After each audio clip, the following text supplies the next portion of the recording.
السلام علیکم، بسم اللہ الرحمن الرحیم۔ اللہ تعالیٰ کی ذات نے قرآن میں فرمایا کہ اللہ جسے چاہے بیٹیاں دے دے اور جسے چاہے بیٹا دے دے اور جسے چاہے کچھ بھی نہ دے، بے اولاد ہی رکھے، اور جسے چاہے رزق کی فراوانی کر دے، جس کے اوپر بھی چاہے بے حساب رزق دے دے، اور جسے چاہے اللہ تعالیٰ اس کو فقیر بنا دے، اس کو تنگ دست بنا دے۔ یہ ساری باتیں اللہ کی چاہت پر چل رہی ہیں، اللہ کی تقسیم کے اوپر چل رہی ہیں۔ اللہ نے قرآن میں فرمایا نا، وَمَا مِن دَابَّةٍ فِي الْأَرْضِ إِلَّا عَلَى اللَّهِ رِزْقُهَا۔ ہر جاندار کا رزق اللہ تعالیٰ کی ذات نے تقسیم کیا ہوا ہے، مقسوم شدہ ہے رزق۔ اور رزق کے اندر صرف کھانا پینا ہی نہیں آتا، اولاد بھی آتی ہے۔ اور یہ جو بات ہمارے معاشرے کے اندر مشہور ہے کہ اولاد جو ہے وہ مرد کے نصیب کی اور رزق عورت کے نصیب کی، یہ بالکل بیکار بات ہے۔ اس کے اندر کوئی صداقت نہیں ہے، اپنی طرف سے من گھڑت بات ہے، گھڑی ہوئی بات ہے یہ، کیونکہ قرآن کی دلیل اس کے خلاف ہے، اور ہم تو اس بات کو سچ مانتے ہیں، حق مانتے ہیں جو قرآن کے اندر موجود ہے، جو رسول اکرم صلی اللہ علیہ وآلہ وسلم کی احادیث مبارکہ سے ثابت ہے۔ اس لیے ان بیکار کی باتوں میں دھیان نہیں دینا چاہیے، اور سب معاملے میں اللہ کی ذات کے اوپر یقین بنانا چاہیے کہ اللہ سے سب کچھ ہوتا ہے۔ رزق کا معاملہ اللہ کے ساتھ ہے، اللہ تعالیٰ کی ذات کی طرف سے ہے۔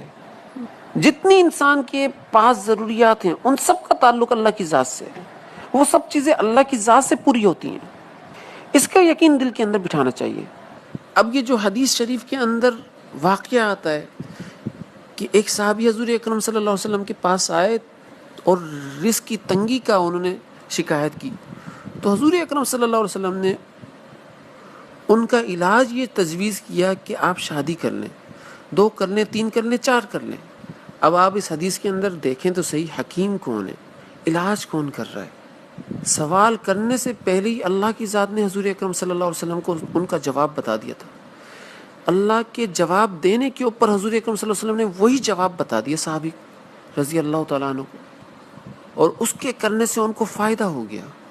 اب اس حدیث کی بنیاد پر یہ نہیں ہے کہ ہر بندہ لگا رہے بھائی 2 کر لے، 3 کر لے، 4 کر لے، چاہے بیویوں کے حقوق پورے ہو رہے ہوں نہ ہو رہے ہوں، بس رزق کی فراوانی چاہیے، تو رزق کی فراوانی کے لیے شادیاں ہو رہی ہیں۔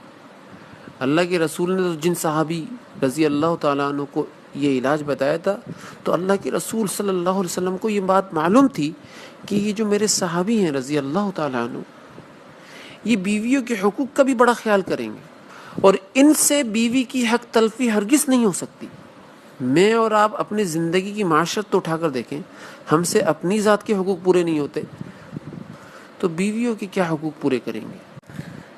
اس لیے حتی الامکان کوشش کرنی چاہیے کہ اپنے آپ کو پھنسائیں نہیں، بچائیں۔